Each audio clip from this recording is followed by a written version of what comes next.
quite fair, that's just absolute bunk, and it's an absolute insult to the children who are being denied basic education. And all you have to do is talk.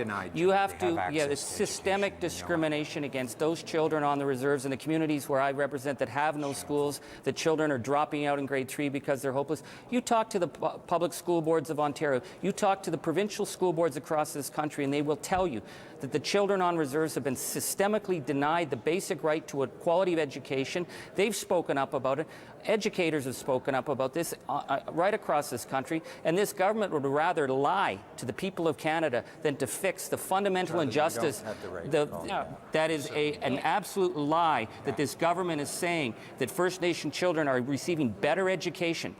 That is a lie, and we should never, in a country like this, allow children to be abused like this. Not better education. They're resources that they are underfunded. They're underfunded, period. End of story. There are two issues, to be fair. I want to get Carolyn Bennett in on this. There are two issues. There is educational outcomes, and there's educational levels in terms of funding. Mr. Valcourt said he was not talking about outcomes. He said it compares favorably to provincial funding, if not better. So it wasn't the outcomes. He was talking about the funding. Carolyn Bennett.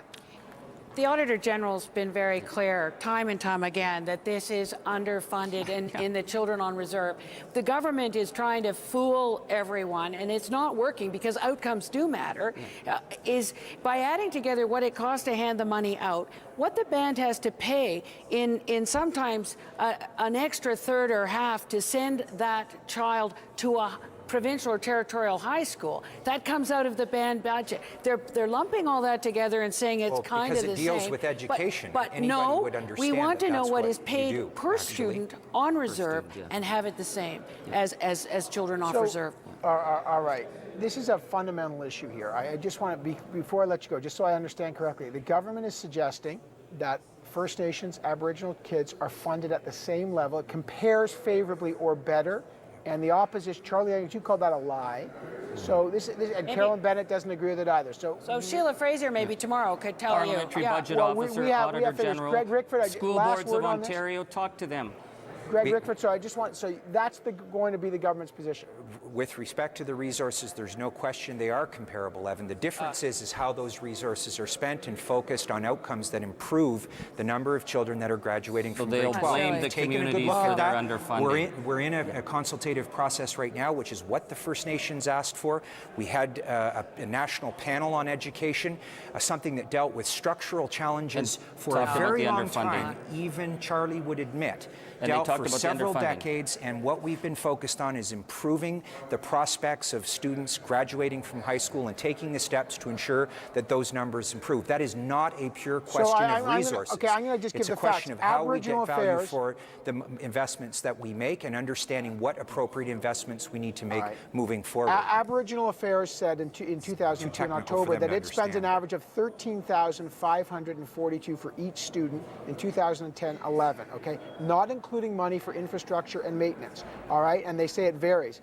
But they say in the rest of non-Aboriginals would get $10,400 in 2009. But the AFN, just to be clear here, shows that First Nations receive $7,100 per student. And this is the difference. The debate about funding is clearly very much on the table here.